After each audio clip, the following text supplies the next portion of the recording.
780.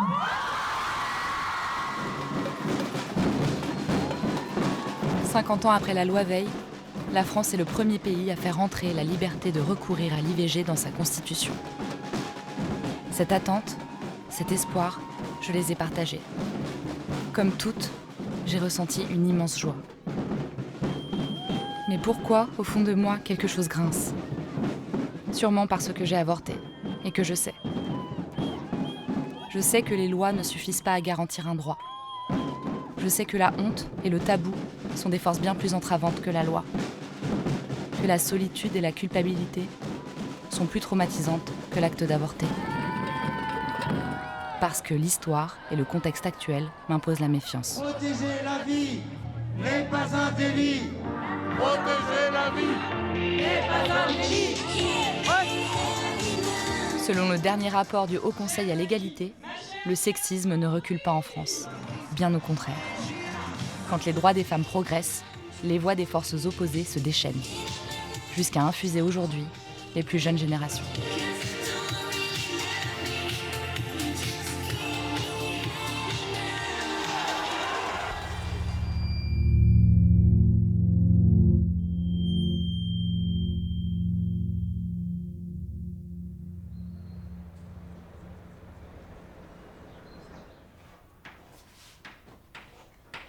Ouais. Qu'est-ce que vous avez entendu alors hier ? Ouais. Que l'IVG est rentré définitivement dans la Constitution. Et alors pourquoi ? C'est exactement ça qui s'est passé hier. L'IVG est rentré dans la Constitution en France. Pourquoi déjà on a légalisé l'IVG en 75 ? Qu'est-ce qui s'est passé ? Ça c'était la première question. Et on va continuer après sur le terme qui a évolué. Ouais. Il me semble que c'était parce qu'il n'y avait pas de recours possible légal pour certaines femmes. Bien elles avortaient clandestinement. Et il y avait des risques pour la santé. Alors, c'est terrible en 2024 de se remémorer ça. Ces élèves ont de la chance. En France, la loi prévoit 3 séances d'éducation sexuelle par an, de l'école au lycée. Faute de moyens et de volonté politique, elle n'est que rarement appliquée. Et pourtant, ces cours sont essentiels pour faire avancer l'égalité entre les hommes et les femmes. Delphine est sage-femme, et à côté de son travail à l'hôpital, elle se rend dans des lycées parisiens pour permettre aux jeunes d'aborder sereinement leur vie affective. Comment ça se passait concrètement, une IVG clandestine ? Elles avortaient avec un cintre ? On prenait ce qu'on avait sous la main, cintre, aiguille à tricoter. On imagine les conséquences pour la santé des femmes. Et en effet, il y avait des femmes qui mouraient d'IVG clandestine. Alors, encore une fois, c'est terrible de se remémorer ça en 2024, mais on a un devoir de mémoire parce que concrètement, c'est comme ça que ça se passait. Et c'est comme ça que ça se passe aussi dans les pays où c'est pas légal encore en 2024. Il y a des femmes qui meurent d'avortements clandestins dans le monde tous les jours. Actuellement, celles qui se trouvent dans cette situation de détresse, qui s'en préoccupe ? La loi les rejette non seulement dans l'opprobre, la honte et la solitude, mais aussi dans l'anonymat et l'angoisse des poursuites.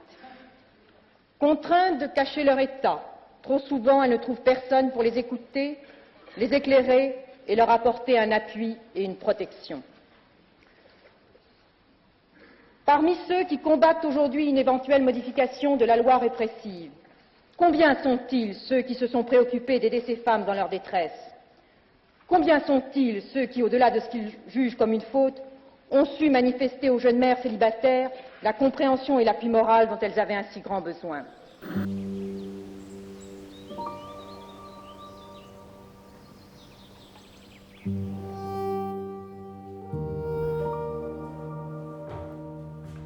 L'histoire a retenu des noms. Elle a retenu Simone de Beauvoir avec le manifeste des 343. Elle a retenu Gisèle Halimi avec les procès de Bobigny en 1972 et Simone Veil avec son beau combat à l'Assemblée nationale. Et entre Halimi et Simone Veil, il y a eu le MLAC. Là, je suis en train d'ouvrir une boîte stérile où il y a les spéculums et les pinces. Voilà, d'ouvrir la boîte des spéculums. Anne doit être en train de faire un toucher. Le MLAC est né à une époque où certains médecins ne supportaient plus de voir mourir les femmes mutilées par leur avortement. En toute illégalité, ils vont former la société civile à une nouvelle méthode révolutionnaire. La méthode par aspiration. Alors que l'IVG était toujours considérée comme un crime en France, des femmes comme Annie et Brigitte se sont mises à avorter d'autres femmes. Elles ont alors acquis un pouvoir incroyable, celui de savoir, celui de décider. Partout en France, la demande est si forte que les permanences du mouvement pour la liberté de l'avortement et de la contraception se déplacent dans les lieux publics, aux yeux de tous. C'est cette désobéissance civile qui a permis la loi Veil. Voilà peut-être pourquoi l'histoire n'a pas retenu le nom du MLAC. Mais tous ces gens qui se sont engagés très spontanément, quand on a eu la loi Veil, qui est une loi pourtant très insatisfaisante, se sont démobilisés assez spontanément aussi. On est resté pas très nombreux pour imposer que l'hôpital se mette à pratiquer des avortements. Il faut se rendre compte qu'après la loi Veil, il n'y avait pas de structure, il n'y avait pas de centre d'IVG. C'était les maternités qui devaient assumer ça, mais les patrons des maternités ne connaissaient rien à l'avortement. La méthode que connaissaient les hôpitaux, c'était le curetage et pas les méthodes par aspiration.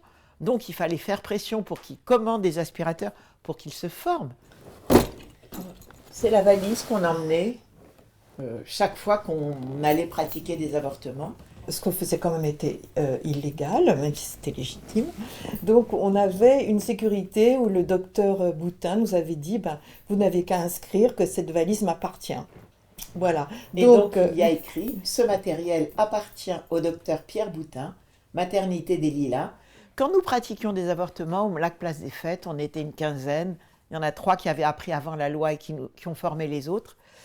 On travaillait en étroite collaboration avec les médecins de la maternité des Lilas. On était tout à côté. Quand une femme choisissait un avortement avec anesthésie, on les accompagnait, on restait avec elle pendant l'anesthésie. Il y avait un médecin, Pierre Boutin. Quand il recevait, à titre complètement professionnel, une femme et qu'elle choisissait d'avorter sans anesthésie, alors Pierre leur disait « Allez plutôt voir les femmes du MLAC Place des Fêtes. Parce que la manière dont vous allez y être accueillis et accompagnés, jamais l'hôpital ne pourra le faire. » Et ça, qui est le cœur du sujet, il y a donc un bocal sur lequel sont branchés 2 tuyaux. Un tuyau relié à la canule et un tuyau relié à cette pompe à vélo inversée qui nous sert à faire le vide dans ce bocal. Donc on clampe et à un moment, je vais... On va entendre le petit bruit. Déclamper et ça aspire. Et c'est ça la méthode par aspiration, c'est-à-dire que d'abord on décolle les membranes qui sont très fines et très légères à l'intérieur de l'utérus et à un moment, par les encoches de la canule, on aspire le contenu qui va arriver dans le bocal. Lorsque j'ai avorté, je n'avais jamais entendu parler de l'histoire d'Annie et de Brigitte, celle d'un savoir-faire retiré aux femmes lors de la légalisation. Moi, pour avorter, on m'a donné des médicaments. Ces petites pilules qui provoquent des contractions, jusqu'à la fausse couche. Seule chez moi, j'ai souffert. Et j'ai trouvé ça normal. Que s'est-il passé en un demi-siècle pour que nos avortements soient si douloureux? Derrière ce droit de façade, quelle réalité? Quelles histoires pour les femmes qui avortent en 2024?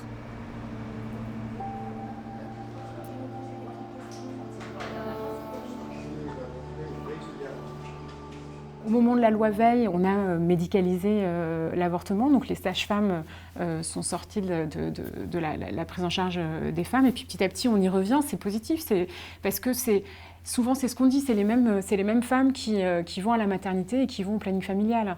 Dans la tête de certaines personnes, il y a les femmes qui vont accoucher et puis les femmes qui viennent faire une IVG. Non, c'est les mêmes, c'est juste qu'on est à des parcours de vie différents, donc ça a vraiment du sens que la sage-femme prenne en charge globalement ces parcours de vie.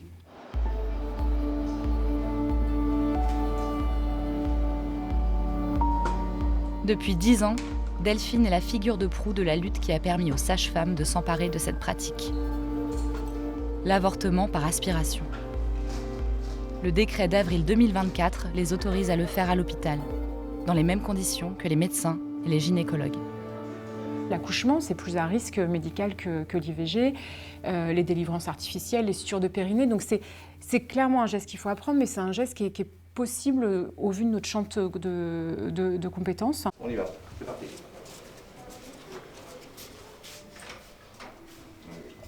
Les femmes qui viennent nous voir se sentent coupables, elles ont honte d'être là.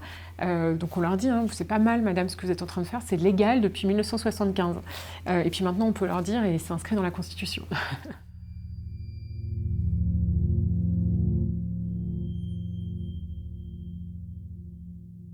Pourquoi on a augmenté le terme légal de 14 à 16 semaines d'aménorrhée? Parce que nos concitoyennes qui étaient sur ces termes-là, elles partaient à l'étranger faire l'IVG.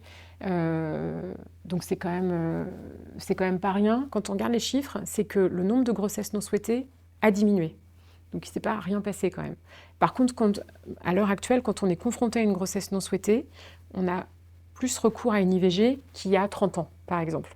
Donc on ne peut pas dire qu'il ne s'est rien passé. C'est même plutôt positif. Une grossesse désirée est quelque chose de positif.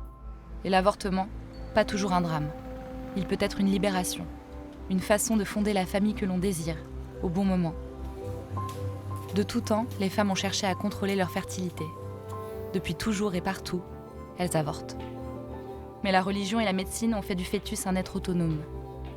Et du corps des femmes, une histoire d'homme, avant de devenir une histoire d'État. Je suis allée rencontrer celles qui ont vécu la même expérience que moi, celles qui ne regrettent pas, mais qui ont ressenti dans leur chair toute la complexité de cet héritage. Ma mère m'avait toujours dit quand j'étais petite, si un jour il se passe quelque chose, je veux être la première au courant, il n'y a aucun problème avec ça, c'est pas un tabou, t'as le droit, c'est pas grave, etc. Sauf que par pudeur, j'ai gardé ça pour moi pendant des années. Quand je l'ai su vraiment, j'ai commencé à avoir un ventre qui a commencé à ressortir, des seins qui commençaient à ressortir et surtout des nausées énormes. Et je m'attendais pas à ça. Parce que pour le coup, non, t'es là, tu veux avorter, et en fait, t'as des symptômes de grossesse qui arrivent, t'as des nausées le matin et tout. Ce qui a amplifié chez moi l'envie de me dire, je veux que ça se passe hyper rapidement, parce que en fait, cet état-là, je veux pas cet enfant, et donc cet état-là, je veux qu'il parte aussi rapidement, tout ça.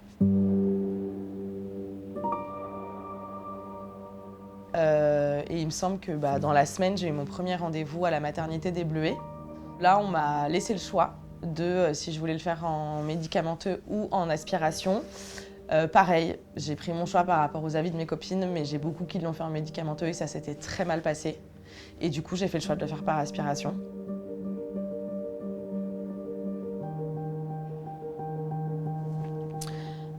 Et là, je suis prise en charge par des infirmières qui sont extraordinaires.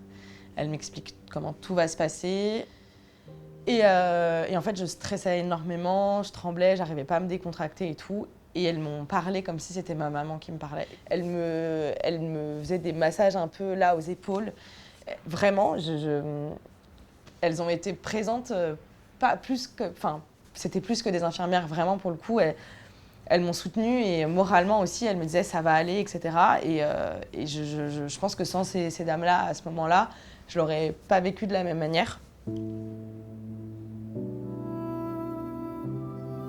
Zéro regret.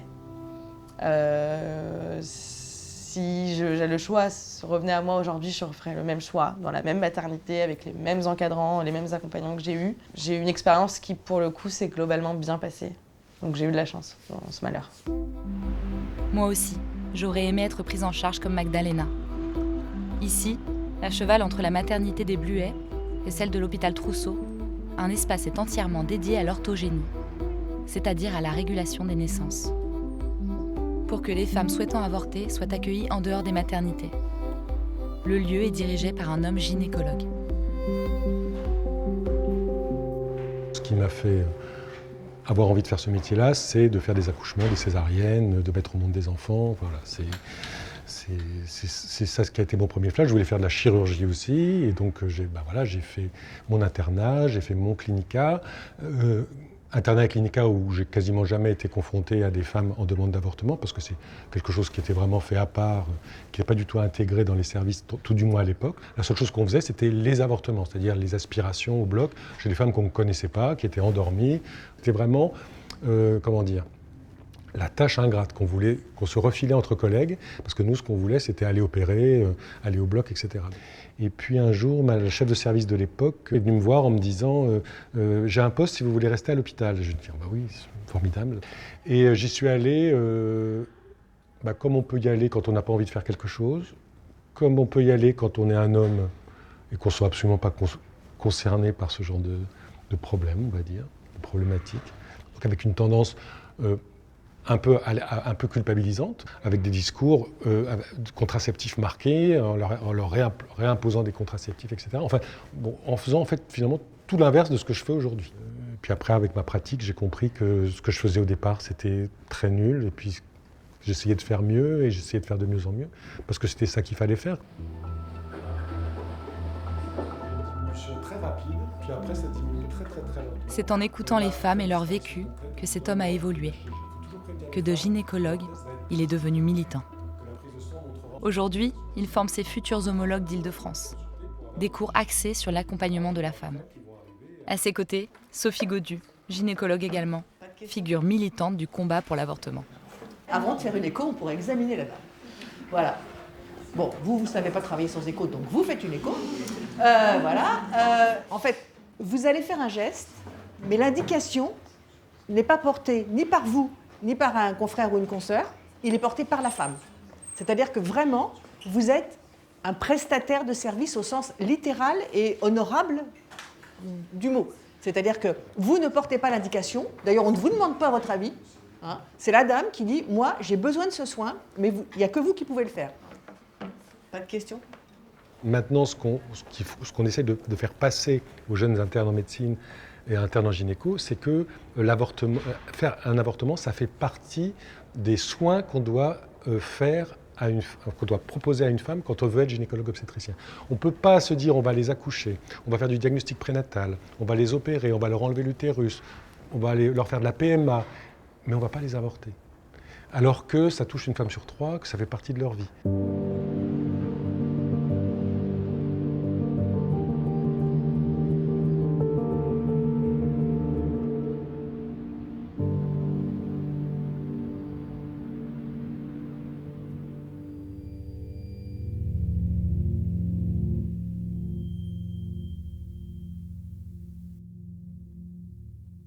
Les femmes qui avortent sont souvent considérées comme des déviantes par rapport à cette norme qui doit imposer finalement dans la vie d'une femme de 14 à 50 ans d'avoir une contraception parfaite, de n'avoir le droit à aucun échec, à aucune erreur.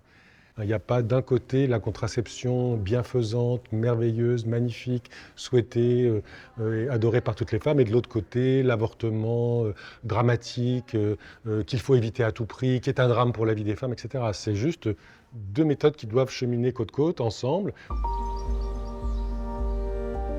J'ai le sentiment que le droit à l'IVG ne repose que sur une poignée de personnes convaincues. Le nombre de médecins et de gynécologues de ville qui pratiquent l'IVG est infime, moins de 5%. Et en près de 50 ans, 3/4 des maternités ont disparu. Pourquoi une telle situation ? Même celle des Lilas, lieu historique de la lutte pour l'avortement, est aujourd'hui menacée. Je pars écouter les équipes de son centre d'orthogénie pour mieux comprendre la réalité du terrain. L'ARS met en avant la question budgétaire. Nous, on ne nie pas la question budgétaire, mais la réalité, c'est qu'une maternité, par définition, elle est déficitaire. Toutes les maternités de France sont déficitaires. Depuis qu'on est passé à la T2A, c'est-à-dire au paiement sur les actes, ça a changé les choses. Donc c'est un peu une lutte avec l'ARS qui nous dit « vous coûtez cher », comme si, j'aime cette expression « vous coûtez cher », comme si c'était nous qui coûtions cher, alors que c'est la politique de santé et les choix qu'ont fait les différents gouvernements, avec notamment la mise en place de la T2A, qui fait que les services hospitaliers aujourd'hui sont déficitaires.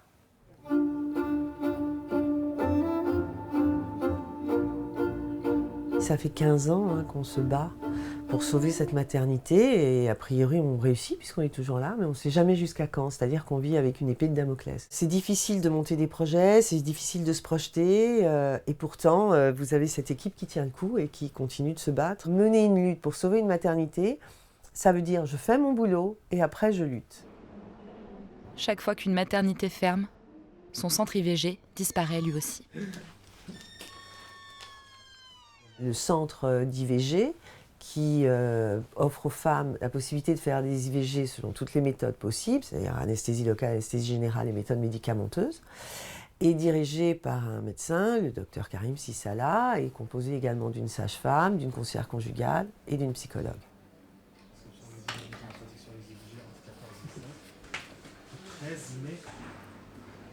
On reçoit ici des patientes qui, des fois, ont un cheminement, mais elles arrivent de 2 ans là, vous dites, mais pourquoi vous êtes retrouvés ici à faire votre demande d'interruption de grossesse? Ben parce qu'elles étaient au fin fond de la Seine-et-Marne, du 94, du 95, qui arrivent, on se dit, mais pourquoi vous êtes venus jusqu'à la maternité des Lilas quand je vois où c'est que... Vous savez, ben parce qu'il n'y a pas de place, parce qu'on nous a dit que ce n'était pas possible.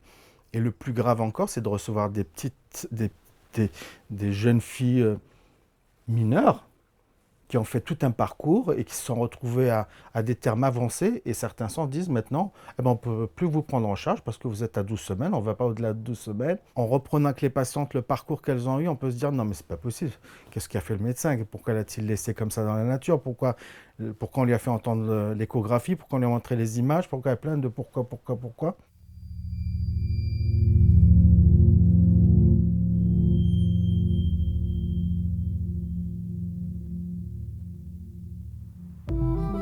Pourquoi vous avortez, madame? C'est ce que j'ai entendu dans la bouche d'un gynécologue. Même si j'ai ressenti dans ma chair la violence de cette question, sur le moment, je n'ai pas compris qu'elle était inopportune, voire hostile. C'est souvent en confrontant nos vécus que l'on prend la mesure de ce que l'on a subi. Quand j'ai commencé mon enquête, mon amie Justine a elle aussi tenu à me partager son histoire. Le jour où ces règles n'arrivent pas, je fais un test de grossesse. Et le résultat est positif. Et c'est de la stupeur. Ouais, une interrogation, enfin de la stupéfaction en fait, parce qu'avec toutes les précautions qu'on avait prises, je comprends pas comment est-ce que ça a pu être possible. Et puis surtout, ce que je ressens, c'est le mot non qui s'affiche presque sur ma rétine, quoi, qui est gravé sur ma rétine. Je me dis, ce n'est pas possible, pas avec lui. Évidemment, j'en parle à mes copines, à ma sœur aussi. J'en parle pas à mes parents, je sais pas, c'est quelque chose dont j'ai un peu honte. Et la panique commence vraiment à s'emparer de moi en me disant, mais à combien de semaines j'en suis? Qu'est-ce qui va se passer? Qu'est-ce qui va advenir de moi? Je ne peux pas avoir cet enfant. Je me sentais comme une enfant moi aussi à l'époque, je me souviens. Et puis le temps passe, l'angoisse elle monte. On trouve l'hôpital, c'est encore des tonnes de rendez-vous, des tonnes de prises de sang. C'est le scepticisme des médecins aussi.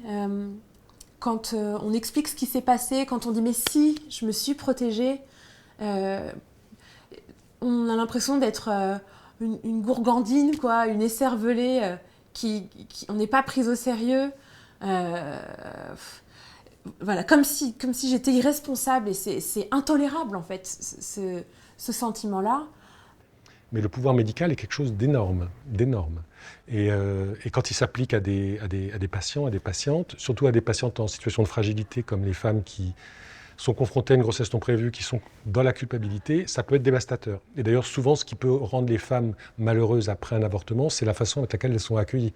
Et si on les accueille vraiment en les méprisant, en leur imposant des choses, en ne les écoutant pas, eh ben, je pense qu'elles auront un très très mauvais souvenir de leur avortement, beaucoup plus que le fait d'avoir avorté.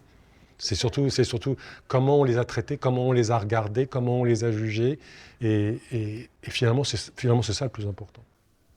Donc je retourne chez mon médecin, il voit les échographies, on évalue le nombre de semaines, et il me propose les différentes options. Si vous allez à l'hôpital, c'est anesthésie générale, c'est plus lourd, médicamenteux, c'est plus léger. Voilà, vous n'aurez pas mal de toute façon. Dans les deux cas, vous ne souffrirez pas, mais médicamenteux, c'est ce qui est le plus pris par les femmes. Évidemment, moi, la question ne se pose pas, quoi. J'opte pour ça. Le médicamenteux, c'est super parce que du coup, ça peut être fait par la sage-femme du quartier, de Libéral, ça peut être fait par le médecin généraliste. Donc, ça crée une proximité qui est intéressante pour les femmes qui ne veulent pas venir à l'hôpital, qui sont dans les délais pour l'IVG médicamenteuse. Enfin, oui, c'est très positif, mais il faut s'assurer qu'on garde une offre de soins à l'IVG instrumentale. Il faut vraiment veiller à ce que ce soit un choix et pas une question de c'est plus pratique dans l'organisation de l'hôpital, parce qu'on a aussi le fait que dans certains hôpitaux, quand on vous dit ce sera une IVG médicamenteuse, c'est parce qu'effectivement, il n'y a personne qui, dans l'hôpital, ne veut faire des IVG instrumentales.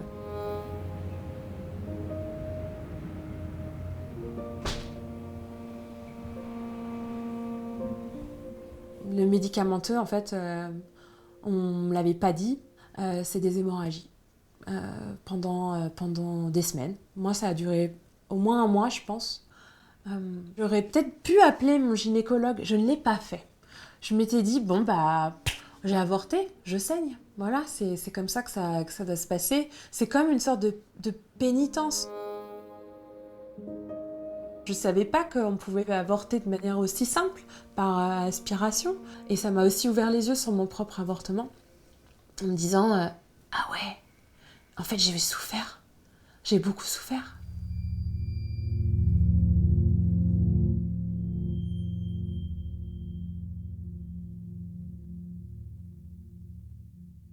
Il y a une clause de conscience générale dans tous les actes médicaux. On ne peut pas obliger un médecin à faire un acte qu'il n'a pas envie de faire, quel qu'il soit. Et il y en a une spécifique introduite dans la loi sur l'avortement, ce qui fait qu'il existe une double clause de conscience. En fait, l'IVG, ça veut dire qu'ils ont 2 fois le droit, légalement, de dire non. C'est donc un renforcement, et même à la limite, ils n'ont même pas le droit de donner d'explication. C'est-à-dire qu'ils ne veulent pas faire d'IVG, c'est comme ça. J'ai rarement rencontré des professionnels qui appliquaient la clause de conscience vraiment pour des raisons purement religieuses. Mais la clause de conscience, c'est quand même bien pratique quand on ne veut pas s'occuper d'avortement. Pour un médecin, l'avortement n'est pas souhaitable pour au moins 3 raisons. La première, c'est qu'il est mal payé. La cotation de l'avortement est basse, elle vient d'être un peu rehaussée, mais elle reste basse. C'est moins payé qu'une fausse couche, par exemple. Scientifiquement, parce que ça fait partie de la carrière d'un médecin, d'écrire des articles, parce que c'est comme ça qu'on progresse dans l'univers universitaire et scientifique. Mais la pratique d'un avortement, aujourd'hui, c'est une aspiration. Une aspiration, j'en ai pratiqué, tout le monde peut en pratiquer, c'est un geste avec assez peu de technicité et sur lesquels on n'écrit pas d'article. Et troisièmement, ce sont les femmes qui décident. Et ça, le corps médical a toujours la même réticence à accepter le fait que ce soit le patient qui dise ce qu'il faut qu'on lui fasse, quelles sont ses attentes, quelles sont ses demandes, et encore plus quand ce sont des femmes. Mon corps, c'est moi, et je décide. Clause de conscience. Quel nom étrange pour parler d'un refus de soins. On ne m'a jamais dit non, frontalement. Mais un médecin a refusé de me donner la pilule abortive, prétextant qu'il ne voyait rien à l'échographie. En menant mon enquête, je comprends avoir été entravée dans mon choix, entravée dans mon droit.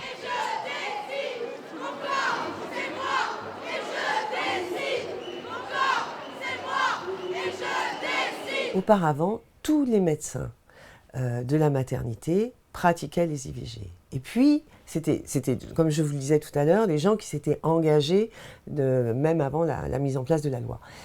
Il se trouve qu'il y a un renouvellement, ces personnes sont parties à la retraite et de nouveaux médecins sont arrivés. Et il se trouve que dans ces médecins plus jeunes, on a beaucoup de médecins qui mettent en avant la clause de conscience, dont le chef de service. Pour moi, qui suis ici depuis 30 ans, c'était impensable. Je n'ai jamais imaginé qu'au sein de la maternité des Lilas, on pourrait avoir une structure aussi militante que la nôtre, aussi repérée que la nôtre, avec beaucoup de personnel très, très engagé et très militant, qu'on puisse avoir un chef de service qui ne pratique pas les IVG. Ceci étant, elle a été très claire aussi lors de son embauche, et je pense que le chef de service du centre d'orthogénie pourra en parler avec vous, mais elle ne pratique pas, mais pour autant, elle n'entraverait pas et elle aiderait.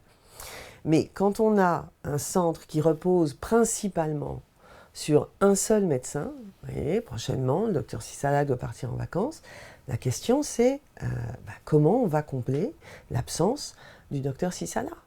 Et c'est une question qui est à l'ordre du jour, alors que, on pensait...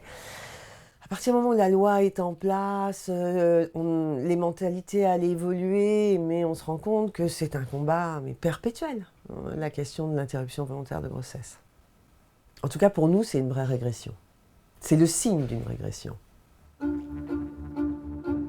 Aucune étude n'a jamais été menée en France sur l'étendue de la clause de conscience et de ses conséquences sur l'accès à l'IVG.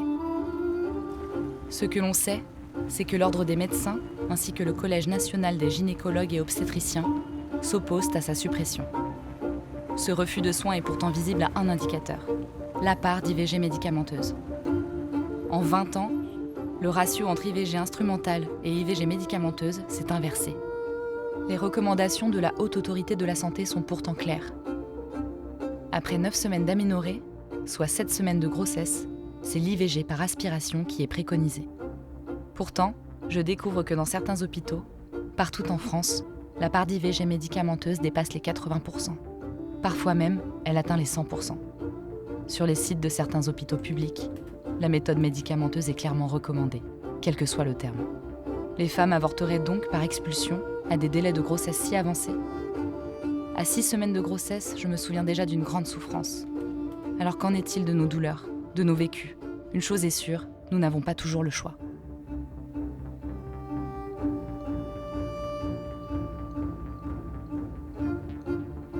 En France, les seules enquêtes existantes sur l'accès à l'IVG sont réalisées en région, par les plannings familiaux.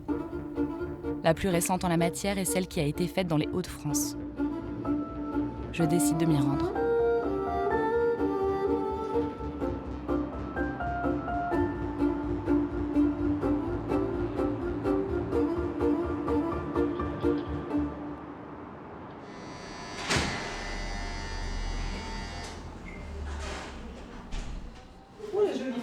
Véronique est l'ancienne coprésidente du planning familial.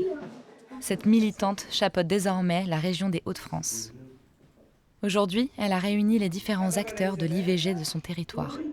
À l'ordre du jour, interpeller les pouvoirs publics sur les difficultés d'accès, toujours présentes. On a eu la surprise d'avoir le préfet qui annonce sa visite, ce qui nous a permis de faire un peu un état des lieux de l'IVG sur le territoire, lui communiquer l'étude telle qu'on avait pu la faire sur les Hauts-de-France et dire que quand même pour nous c'était important que cette politique de santé sur les territoires intègre clairement la question de la santé sexuelle et particulièrement la question de l'IVG, parce qu'il y a vraiment des endroits où c'est encore le parcours de la combattante pour les femmes. Voilà, donc ça je crois qu'il a pu l'entendre et il s'est engagé à nous organiser un rendez-vous avec l'ARS pour pouvoir mieux en parler, mieux identifier aussi, parce qu'il y a à la fois les questions d'éloignement de centres en milieu rural, et puis la difficulté d'accès à un centre IVG ou à des professionnels qui ont conventionné. Aujourd'hui, elle n'est pas très visible, mais il y avait des sages-femmes qui évoquaient les difficultés de conventionnement justement avec les hôpitaux. Moi, j'aimerais bien savoir pourquoi c'est plus compliqué pour les sages-femmes de conventionner que pour les médecins. Moi, je pense que j'ai une partie de la réponse, c'est-à-dire que c'est leur chasse gardée, bien qu'ils ne veuillent pas aller chasser dessus, quoi. Parce que, par exemple, là, non, mais c'est ça.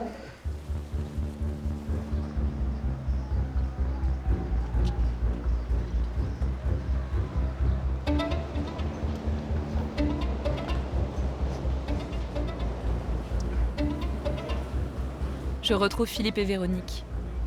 Direction Bordeaux, où l'Agence régionale de santé de Nouvelle-Aquitaine organise une journée dédiée à l'IVG. Ça tombe bien. Nos militants viennent échanger pour lever les réticences du corps médical face au dernier allongement des délais. Mais nos caméras ne sont pas autorisées à filmer les discussions. L'avortement reste toujours, en 2024, un sujet sensible pour les autorités de santé et le personnel médical. Pour Philippe et Véronique, l'IVG n'est pourtant pas un soin optionnel, dépendant de chacun. C'est un acte inscrit dans la loi, une mission de santé publique. On ne fait pas médecin pour faire que des choses qu'on aime. Il y a des choses qui sont plus ou moins agréables. Et que si on veut faire que des choses qu'on aime, ben on va dans le service privé. Et puis comme ça, on choisit les patientes qu'on veut soigner, on les fait payer très cher, on soigne que les riches. Mais ça, c'est très bien, il y a le secteur privé pour ça. Mais quand on s'engage dans le service public, ben, il faut qu'on rende service à la population. Et là, il y a une loi qui a été votée, il faut aller jusqu'à 16 semaines. Il faut faire un geste qui, au départ, c'est vrai, n'est pas évident, qui ne vient pas spontanément à faire comme quelque chose d'agréable, entre guillemets, mais qui est nécessaire, qu'il faut savoir faire bien. Mais je pense que les soignants vont évoluer avec le temps, avec la pratique. Mais pour l'instant, il y a des réticences que j'entends très bien. On n'oblige personne à avorter, contrairement à ce que disent les anti-choix, le planning, on est des avorteurs et des assassins, on l'a vu régulièrement sur nos carreaux. On n'oblige plus aucun médecin à pratiquer les avortements. Par contre, l'exigence qu'on doit avoir en matière d'éthique, c'est de répondre à la demande des personnes en besoin d'avortement. Il y a une loi qui a été votée, il faut qu'elle s'applique pour tout le monde et qu'elle s'applique dans le service public de santé, parce que c'est un acte qui doit être effectivement sûr, gratuit et accessible à tout le monde sans discrimination.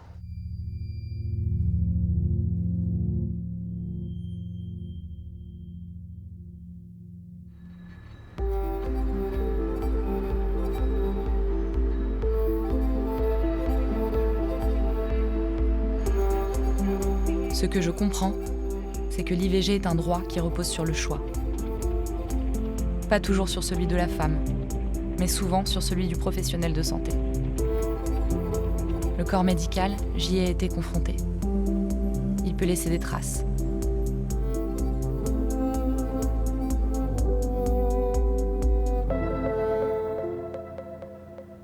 À chaque fois, je dis ça s'est passé assez bien, et puis après, je dois raconter les détails. Je me dis, bon, en fait, borf.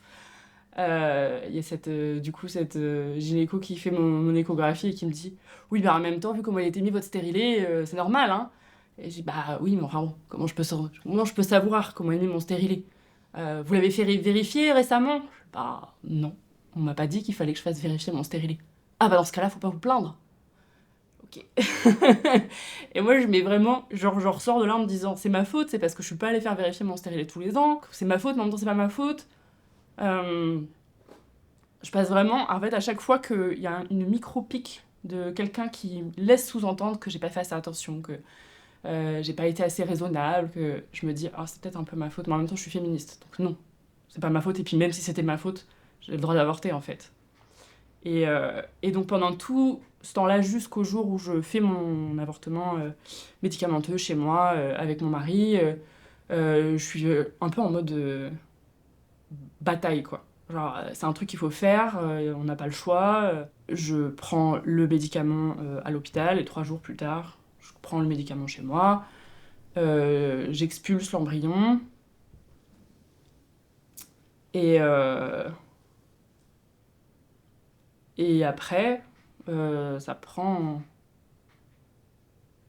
Je me souviens que j'ai mal pendant longtemps quand même. Et qu'on m'avait dit, vous verrez, ce sera comme des grosses règles. Et moi qui ai des règles très abondantes et très douloureuses, je fais non, pas du tout. Ça n'a vraiment rien à voir en fait. C'est pire. Et en fait, bah voilà, pour toujours, c'est les toilettes dans lesquelles j'ai avorté, quoi.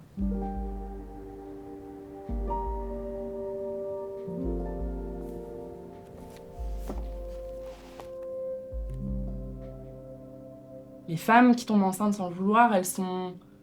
C'est des mauvaises filles, en fait, voilà, elles n'ont pas fait assez attention, et donc on va essayer de les punir pour ça. On peut vraiment tomber sur des personnes qui ne peuvent pas s'empêcher de juger et d'apporter un regard moralisateur sur un truc qui les concerne pas du tout, finalement.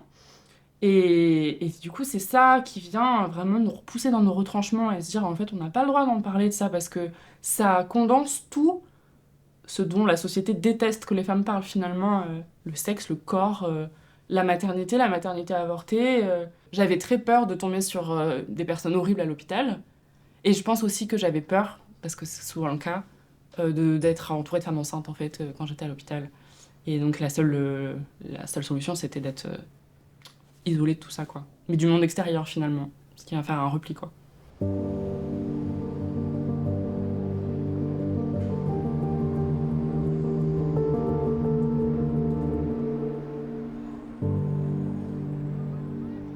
Il a compris que quand une femme est décidée à avorter, de l'en empêcher, c'est infâme, c'est entraver sa liberté. C'est pourquoi bien mieux qu'un spécialiste, simplement avec sa petite valise, il aide les femmes à avorter. Quand partout elles sont rejetées. Souvent, les femmes se retrouvent quand même seules au milieu du corps médical.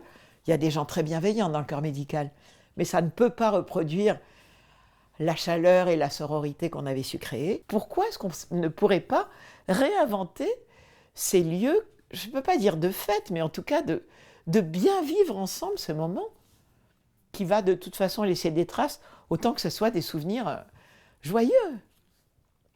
Et c'était très riche parce qu'on a appris non seulement à accompagner les femmes, mais on a appris des choses sur nous-mêmes. Ici, on voit que Madeleine se prépare à faire un toucher. Et elle a mis un doigtier. Et à l'époque, on avait appris, nous, à évaluer l'âge d'une grossesse au toucher. Aujourd'hui, les médecins font tous des échographies.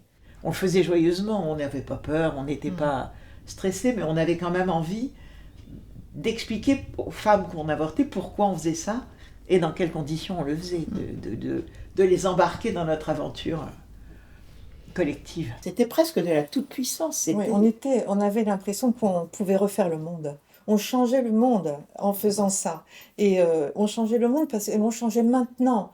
Et pas après quelques révolutions, ou après quelques grèves. Non, on était maintenant en train de changer le rapport qu'il y avait au pouvoir médical et par rapport au choix des femmes d'avoir ou pas des enfants.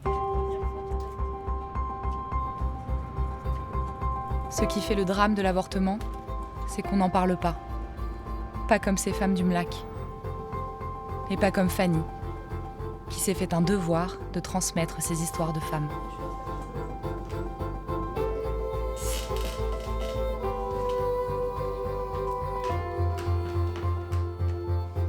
Je suis d'une famille de femmes, donc j'ai été élevée seule par ma maman.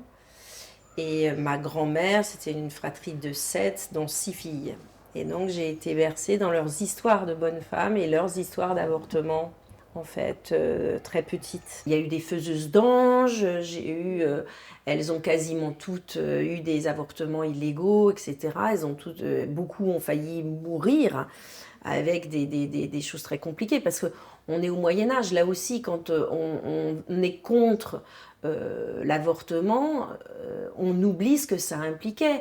Enfin, je veux dire que quand elles étaient pendues par les pieds à l'hôpital pour que le sang ne continue pas à couler, quand elles étaient trempées dans des bacs de glace pour figer le sang et les organes vitaux pour pouvoir survivre. Moi, quand elle me racontait ça, je disais wow. Quand on entend les témoignages des tantines, effectivement, on se dit il faut me dire que c'était mieux avant, c'est d'une absurdité sans nom.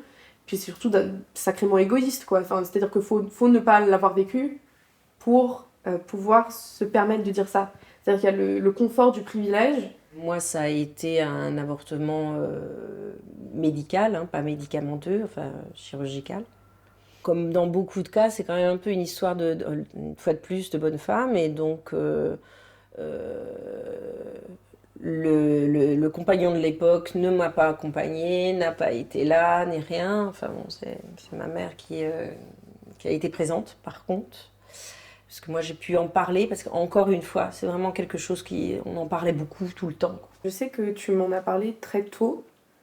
Et d'une certaine manière, du coup, ça a fait que pour moi, c'était un peu un non-sujet. C'est-à-dire que, voilà, ça faisait partie de ton histoire. Et du coup, je me suis jamais posé la question de s'il y avait une question de honte ou de tabou autour de ça. Et je l'ai découvert plus avec le rapport avec les autres.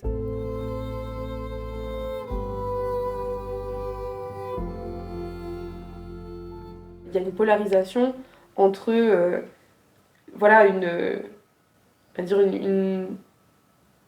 les jeunes qui peuvent être très militants, très féministes, très engagés sur les sujets de consentement, d'égalité, tout ça. Et de l'autre côté, un retour à la tradition, pas nécessairement que dans les milieux religieux, mais aussi dans des valeurs, un désir, une espèce de nostalgie pour un temps où les codes, les rôles étaient plus strictement établis en fait.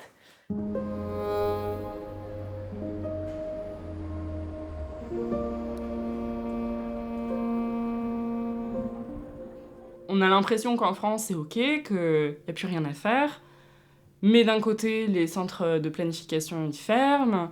On ne donne plus d'argent au planning familial. Donc en fait, on dit, oui, vous pouvez avorter. Mais démerdez-vous bien, en fait, pour pouvoir avorter. On ne vous garantit pas du tout que ce sera avec des personnes qui ont envie de soutenir ce droit et de vous accompagner humainement. On ne vous garantit pas que vous ne devrez pas payer 2000 balles pour aller avorter dans un autre pays. On vous dit juste, faites donc. Nous, on s'en lave un peu les mains. Et par ailleurs, il y a des lobbies qui se cachent de moins en moins, qui veulent nous mettre dans la tête des jeunes surtout que l'avortement c'est la pire chose, que c'est tuer quelqu'un.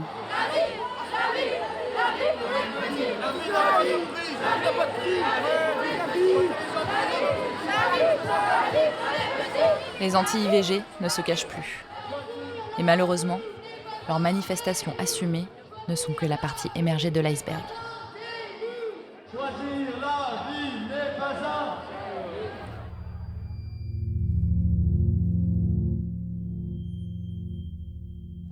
Si le tabou et le jugement sont des obstacles invisibles, le dernier rapport de la Fondation des femmes, lui, rend compte de menaces bien concrètes dirigées contre l'IVG.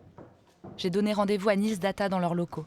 Ce spécialiste des mouvements anti-IVG étudie de près ces lobbies et leurs forces de frappe en Europe.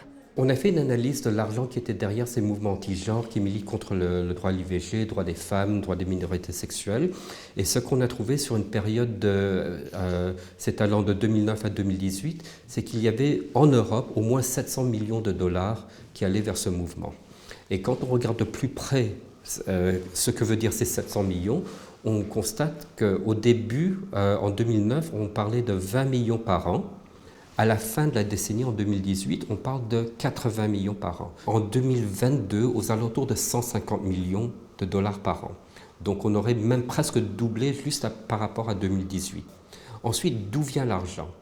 Une source vient des États-Unis, de la droite chrétienne américaine, un montant important, à peu près 80 millions, et vers une dizaine d'organisations présentes ici en Europe. La deuxième source est l'argent russe. L'argent russe sert à soutenir des partis d'extrême droite qui servent à diviser l'opinion publique européenne en faveur de positions pro-russes.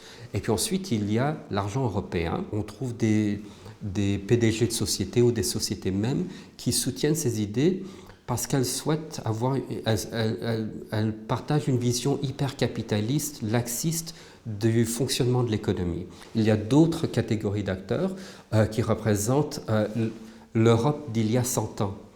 Donc on retrouve l'ancienne aristocratie dans certains pays et certaines familles qui sont restées très riches, qui avaient des rôles assez influents dans notre passé fasciste qu'a connu beaucoup de pays européens. Quand on voit dans les pays où arrivent des populistes, où arrive l'extrême droite au pouvoir, la première chose à laquelle ils s'attaquent, c'est les droits des femmes. Décider du nombre d'enfants qu'elles doivent avoir. Enfin, je veux dire, on voit bien la politique de l'enfant unique en Chine, et puis maintenant on les encourage à en avoir plusieurs. Je veux dire, en Europe, on entend quand même aussi maintenant la petite musique sur les politiques natalistes. Pour eux, le projet, c'est qu'aujourd'hui, eh bien, la sexualité, elle doit être procréative, voilà. Et puis, le couple, c'est un homme et une femme. Hein, c'est ce qui est maintenant dans la Constitution en Hongrie, par exemple. Et leur projet, c'est aussi d'obtenir, au niveau juridique, un statut pour l'embryon et le fœtus. Voilà, de faire reconnaître ça comme une personne humaine, et cette personne humaine qui primerait sur la vie des femmes. Enfin, la vie des femmes a l'air de compter si peu pour eux, quoi. Simone de Beauvoir l'a dit, Gisèle Halimi l'a dit. Elles l'ont tout dit, les droits des femmes régressent dès qu'on ne les défend pas. Mais moi, c'est encore autre chose en plus que je voulais dire, c'est qu'il faut se battre pour les conquérir.